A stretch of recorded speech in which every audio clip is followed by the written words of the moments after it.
I've never really decided if I believe in God or not.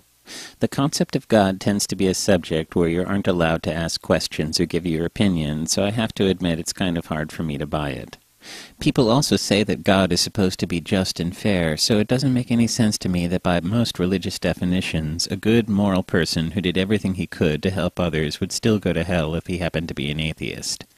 Religion also seems to keep people from communicating well, because if a deeply religious person meets a not religious person, the religious person will think, "Oh, this guy is a heretic, I must show him the way." And the not religious person will think, "This guy is a Jesus freak, I have to get the hell out of here." I wish I could remember who said that while it's not okay to ask God for a bicycle, it seems to be okay to steal a bicycle and ask God to forgive you. I've always thought it was interesting that churches usually have incredibly high ceilings, because when you think about it, they are specifically designed to make an individual feel as small, humble, and insignificant as possible. As a non-religious person, it's rather straightforward to theorize how people came up with the concept of God.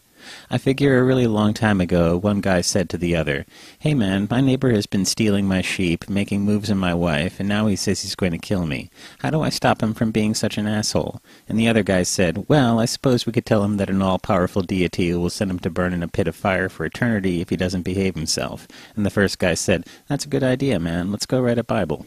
What really made me start to lose all interest in organized religion was when my high school biology teacher, who was supposed to teach us about nature and evolution, would point out the window on a sunny day and ask us, "How can any of you not believe in God?"